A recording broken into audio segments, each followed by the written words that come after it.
Good morning. Good morning, Your Honors. The first case we'll hear is United States versus Penn. Number 14-1831.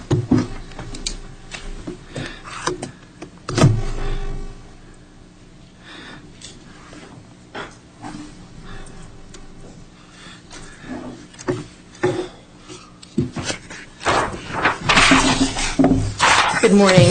May it please the Court. My name is Candace Kane, and I represent Jesse Penn, Jr. I asked to reserve 3 minutes for rebuttal. That'll be granted. Thank you. There are two reasons why Jesse Penn should get a new trial. First, his 2005 conviction for the exact same offense for which he was on trial was admitted in error, and that error was not harmless.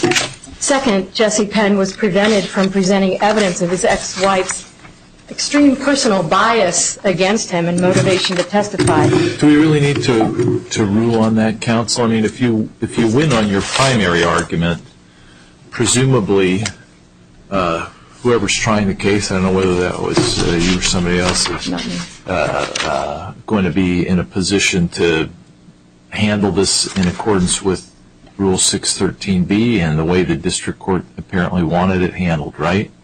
That's right. Your Honor, this case could easily be resolved by looking at two recent cases that was decided by this court, the Caldwell case and the Eben Brown case. You're right, but let's start off with what is the standard here? Now, it seems like we have two.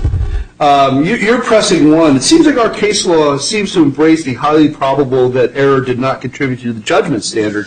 You seem to be pressing a higher standard. I guess from the Chapman case. Yes, Your Honor. I had suggested the higher standard because of the error in this case and the burden it placed on Mr. Penn's presumption of innocence.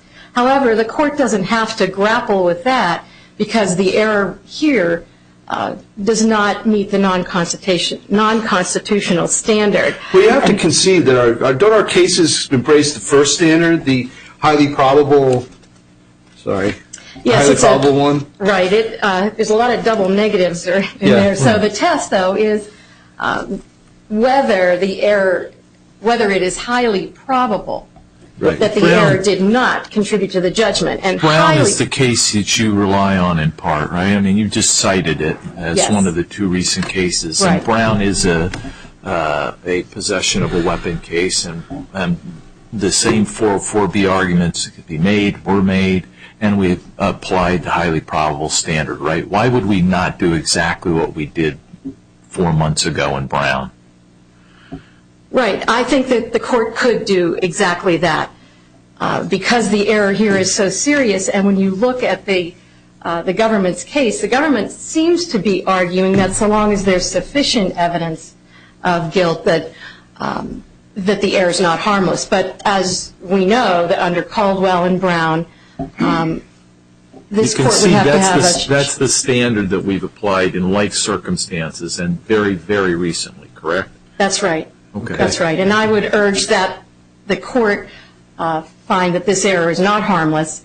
If the court does not feel it meets the constitutional standard, then it's certainly well within the non-constitutional standard. Then can I get an answer to my first question? Am I correct that if we rule for you on your primary argument, there's no reason to address the second argument? Because the second argument about admitting the text messages is a matter that can be handled without any prejudice to your client on a retrial, right? Your client, if there is a retrial, we were defined in your favor.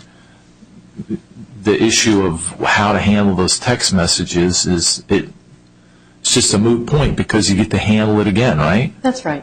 Okay. That's right. And there are three really distinct reasons why this error is not harmless. The government's case here was not overwhelming. Contrary to the government's assertion in its brief, there was no admission by Mr. Penn that the guns were his. If you look at... Can I make the guns go away? That's a quote from your client. Could that fairly be interpreted by a jury as a confession? No. It's certainly open to interpretation. And one interpretation is that he was looking for a way that he and perhaps his wife could not be charged, but he never said, oh, you got me, or anything of that sort. So this statement really cannot fall within the category of a confession or admitting guilt. How about the statements from his wife putting the gun in his hand? You know, and again, in Brown, a very similar case, the court was at pains to say that the government didn't bring forth a witness to put the gun in the defendant's hand, but here the government's got that.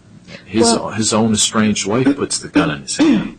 Well, that's where we get to the second error in this case, that it was a credibility issue concerning Janera Penn. And when she made that statement, she was basically answering with the one-word answer, yes. The prosecutor asked her a question, did you see him with that gun? Sure. And your client had a full and fair opportunity to cross-examine, right?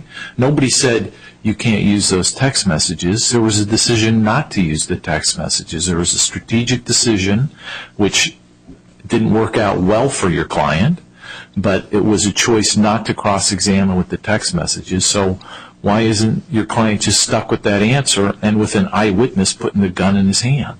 Well, because it wasn't a strategic decision. The trial counsel didn't think that he had to all right. Well, present that evidence. Ineptitude or strategic, at the end of the day, the question is, was there something unfair about the cross-examination? He was given a full and fair opportunity to cross, was he not? Well, he also needs a fair and full opportunity to present defense evidence, and that's what was missing in this case. He never had a chance to present strong evidence of a personal animus, personal bias by his ex-wife. How can you say he never had the opportunity? He did have the opportunity. He had the witness on the stand right there.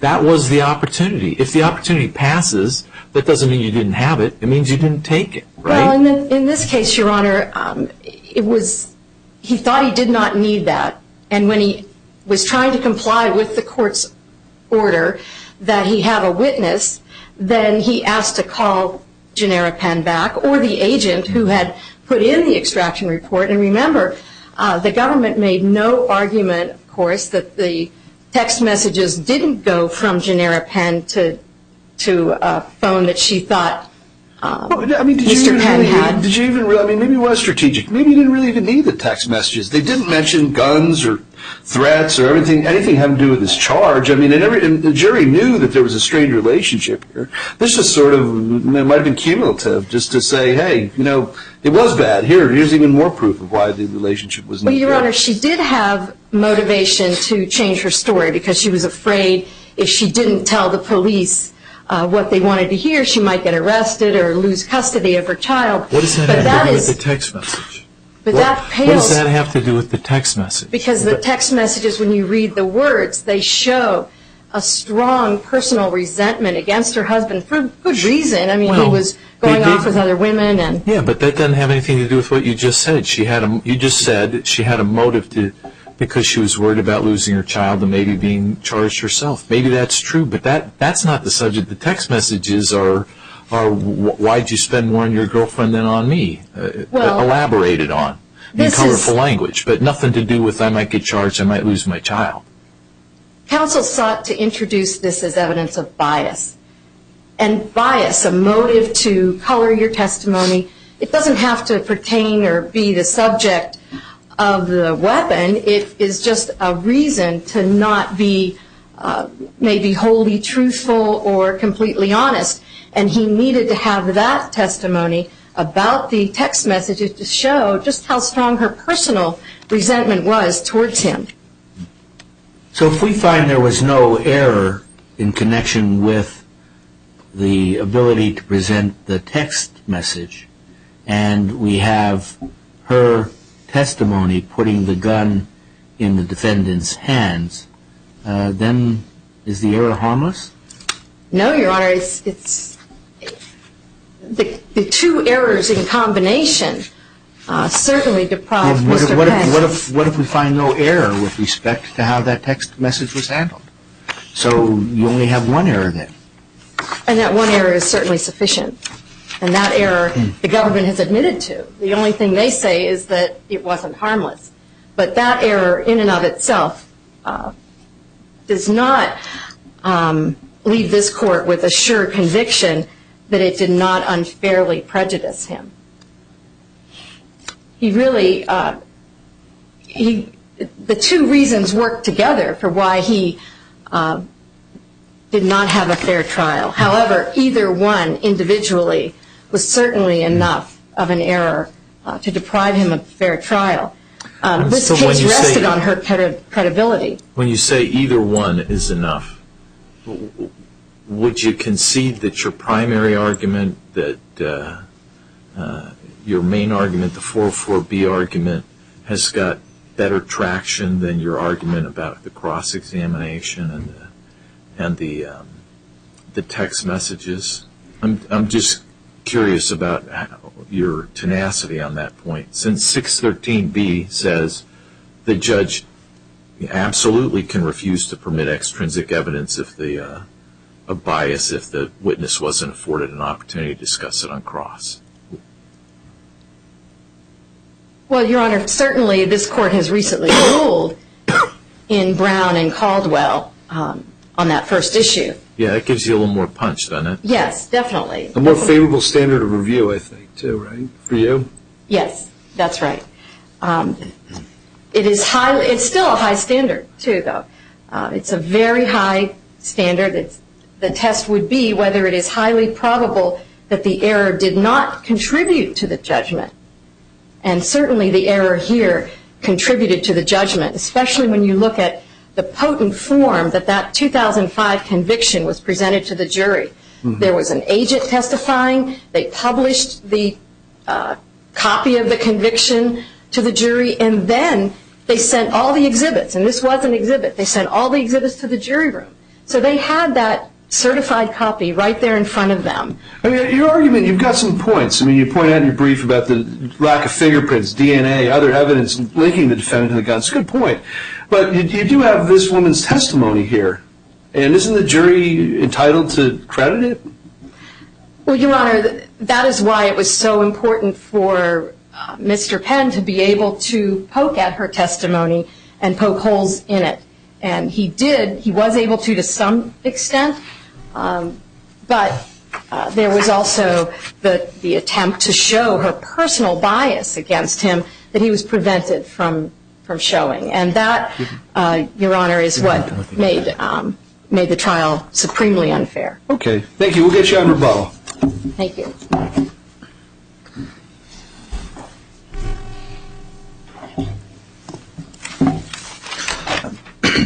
May it please the Court, my name is Michael Ivory. I'm an assistant U.S. attorney from Pittsburgh. Good morning, Your Honors. Good morning. The standard is, and this Court has consistently applied when dealing with an evidentiary error, whether or not it is highly probable that the error did not contribute to the verdict. There are a number of reasons why the error in this case, which was the government's failure to articulate how this evidence was relevant. I'm sorry. Yes. Go ahead. I was just going to say, maybe you could start with how this is an admission. I'm having a little confusion as to how his statement is a confusion about getting rid of the guns. What happened was Mr. Penn was home. He had a key to the residence. He was the only person present in the house. The agents found a ballistic vest, subsequently obtained a search warrant. But you've got to link it to him, of course. Right. So. Well, I'm sorry, Your Honor? You've got to link it to him. We were able to link it to him. Mrs. Penn. Well, now let's talk about his statement. Right, his statement. Well, they find the evidence. He's being transported to the Allegheny County Police Headquarters, and he asks, "What did you find?" And two agents, two officers. Wouldn't that be wouldn't anybody ask that question? Well, a lot of people would ask that question, but it's his answer. That's not an admission, though, right? It's an admission. That's an admission? No, the admission is what his answer was, which was, quote, "I will do anything to get rid of those guns." Now, he doesn't say, what guns? He doesn't say, oh, my wife's guns. He doesn't say, I don't know what you're talking about. What's the exact quote? The exact quote is... I don't think that was... I thought the exact quote was something about, can I make the guns go away? That's what I thought. I'll do anything to make those guns go away. Two police officers testified to that statement. One was Detective Foley, and the other one was Detective Hitchings. So why is that an admission? you have to place it within the context. And if Mr. Penn had truly not known that the guns were present, or if they were his wife's, he would have said so. And this was argued in the closing. Mr. Penn maintained that it was not an admission. The jury was free to believe or to credit or discredit that argument and chose not to. How do you know they discredited that or accepted that argument? This is not a case where that's your evidence, because your evidence also includes the 404B evidence that is so badly admitted that you yourself are declining to defend its admission. So you've got a pool of evidence, and you can't, well, can you tease that out for us? How do you know what the jury credited and didn't? You have to look at the totality of all the evidence, Right, Your and if Honor. you look at the totality of the evidence, it includes the tainted evidence that you admit is tainted. We admit the nature of the government's concession in this case was that we offered it for the right reason. And this court in Brown said that prior involvement in firearms is a proper non-propensity purpose when we deal with a constructive possession case. No, hold on a second. I'd be curious to see where you find that in Brown. Caldwell was a constructive possession case. Caldwell was an actual possession case, Your Honor. Yes, Caldwell was an actual possession case, and that's why you might try to distinguish Caldwell and say, well, that was actual possession, so things they said there, by implication, don't apply in a constructive possession case. But even in a constructive possession case, there's got to be some question about knowledge or intent or something. I mean, you use knowledge and intent. That's what was, I shouldn't say, whoever was arguing for the government used knowledge and intent as the basis. And how was knowledge and intent ever a question? Well, this was a constructive possession case, and at page 292 of the Brown decision, Judge Smith discusses what a classic constructive possession case was. The guns are found in proximity to the defendant. They're not found on the defendant's person. Right, and these are not found in proximity to the defendant. They're found in proximity to a shoebox. Well, the defendant is present in the house, Your Honor, and it's a row house. I mean, it's not a big house, and he's the only person present. And his items are found in close proximity to the shoebox. So the logic of your argument is every time there's constructive possession as opposed to actual possession, you're allowed to put in a prior conviction for the same offense because ipso facto by the non-guilty plea, knowledge and intent are at issue. That's the logical end of your position, isn't it, Mr. Ivory? To quote the court, accordingly, we have no difficulty concluding that showing Brown's knowledge that the gun was in the Impala was an appropriate non-propensity purpose for offering the evidence of Brown's previous straw purchases. So I'm asking you, is the logic of your position that every time the government makes a constructive possession charge, by that fact and the fact of the defendant's not guilty plea, you're entitled to put in, as 404B evidence of knowledge and intent, a prior conviction for the same offense? We are permitted to offer it. We are not entitled to have it admitted. We still have to go through the procedural requirements as per Brown, as per Caldwell, as per Davis, as per Sampson. So knowledge and intent will always be an issue in your view in a constructive possession case. Unless you have a situation, as in Caldwell, where the defendant was willing to stipulate knowledge if the jury found possession. Well, I thought that's precisely what happened here. The argument we've received in the briefing, and which we can read in some of the transcripts, is Mr. Penn saying, I'm not saying that I had something by accident or mistake and I didn't know I had it.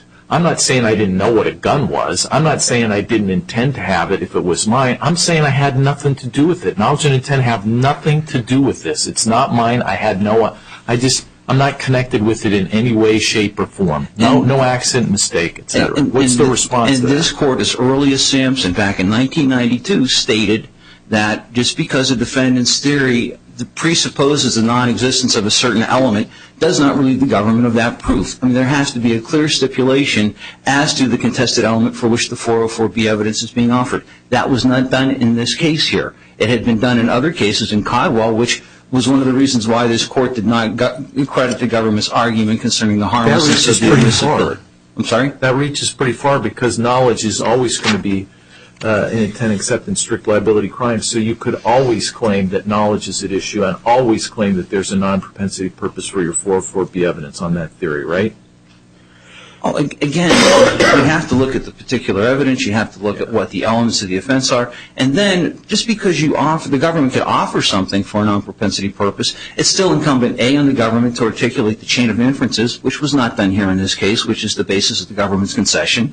And the district court, using the careful precision that's required of it under this circuit's case law. That's what I followed in this case, which is why the government has conceded that it was harmlessly erroneous to admit the evidence of the conviction in this case.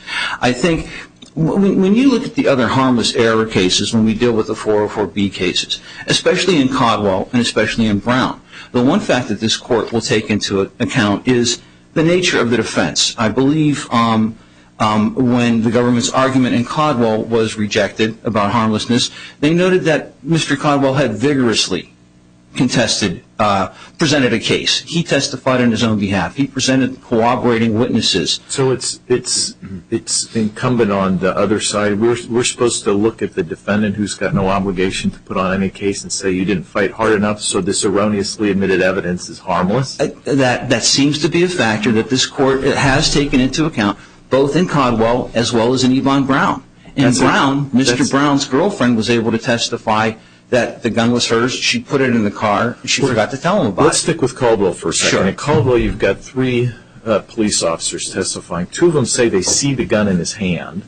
One of them says, I can't see his hand, but I see the other guy's hands. Implication, he clearly didn't have it when the gun dropped. So you've got the testimony of 3 police officers, and the court looking at that says, that's not harmless. Here, you've got a gun near a shoebox with some cell phones and papers. And an angry wife's one-word answer. Now, as between the two, if we were looking at Caldwell and said that's not harmless, how could we look at the quantum of evidence you provided in this case and say overwhelming? There's no. He admitted that the guns were his. So it's the I'll make the guns go away. That's the admission that you think puts it over the top. That's the admission. The wife's testimony that she saw him with the gun, that she found the guns in the backpack with the holster. After he shortly moved in, she said, I don't want these in the house. He said, I'll take care of it. Then we have all of the other evidence found in proximity to the guns. How does I'll take care of it make it more likely that the guns are his, that he possessed it before, and not I'll take the garbage out? He didn't say, what guns are you talking about? He said, I'll take care of it, honey. I mean, I will remove the guns. Boy.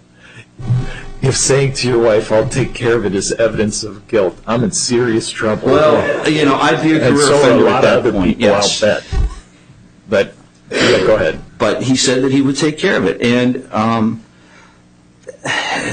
not only that, like I said, she found the guns, the ammunition, the holster in the Air Jordan backpack. Subsequently, we found the holster later was found in a men's Timberland boot in the same storage unit by the police. Right. I'm struggling to see how the fact that there is evidence that there's a gun makes it evidence that it's his gun or that he possessed the gun at some point. She saw him in possession of the Taurus pistol. Okay, you can say that. That's certainly evidence. Right. But the fact that she found a backpack with a gun and a holster and ammo, how does that prove anything about him? Well, she confronted him about those. There had been evidence of an agreement that he was not permitted to bring these items into the house. That she found them in the house and that she confronted him and he said, I'll take care of it. Is the proximity of the gun and other stuff, the ammo, close to his box of documents and cell phones? Is that really evidence of guilt? Or shows his possession just because this backpack in a storage room was near something he owned? Well, it's found in proximity, and it certainly would be consistent with the story that he had recently moved into the house. I mean, his items are not found strewn all over the residence. The indicia is not found strewn all over the residence, as is what typically happens in a search of someone's house. The testimony was that he had recently moved in, and that would be consistent with it. The other thing, too, Your Honor, is that in the box there were 3 cellular phones. The one containing the infamous text. Now, the significance of that is there were a series of texts that Ms. Penn had sent to Mr. Penn. We saw them. Yeah. But the interesting thing is the last one had been marked red at like 9:53, which meant that Mr. Penn, or presumably Mr. Penn, was reading these texts. And then he went into the storage unit and he put the cell phone into the box. That occurred about an hour before the police arrived. Somebody retrieved the text. Yeah. Okay. Yes. You seem to make the argument that the 404B problematic evidence was sanitized because it wasn't referred to in closing statement. But doesn't Brown foreclose that kind of an argument? I mean, Brown says, "Oh, you just did it in a stipulation. So what? This kind of evidence is so damaging. I only did it a little bit bad with bad evidence. Doesn't cut it, right?" Isn't that the import of that language from Brown? Well, again, in Brown, we argued it was harmless because of the stipulation. But also in Brown, and that was expressly rejected. Is the question I'm asking you? The government did make that argument in Brown, and it was explicitly and emphatically rejected by the court. So I'm putting it to you. Aren't we in the same posture here when you say, well, we didn't refer to it in closing argument, so it's really not that bad? No, I don't believe so. And I think, I'm not sure if it was Brown or Davis, the one of the two cases, where this court had difficulty with the cautionary instruction that was given, or the limiting instruction that was given in this case. Now, we did not reference the nature of the prior conviction in our opening. We did not reference it during our closing.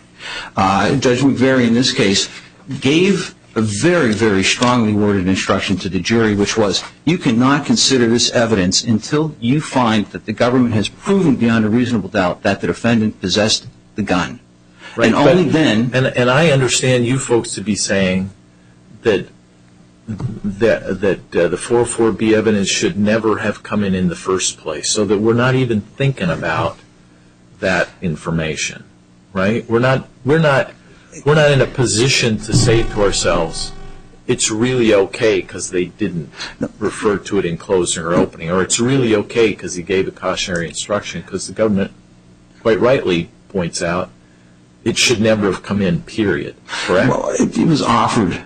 I believe that the reason for which it was offered was correct. Again, the basis of my concession is that we did not properly explain how it was relevant.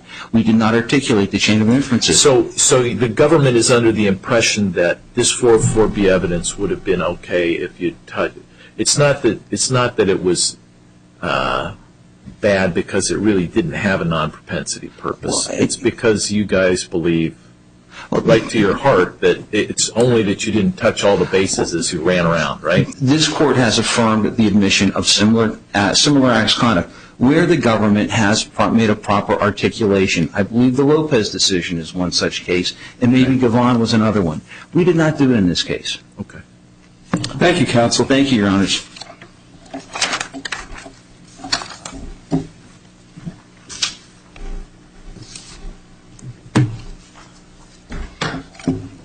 Just briefly, I think the court is correct in asking the government just what was their obligation in this case.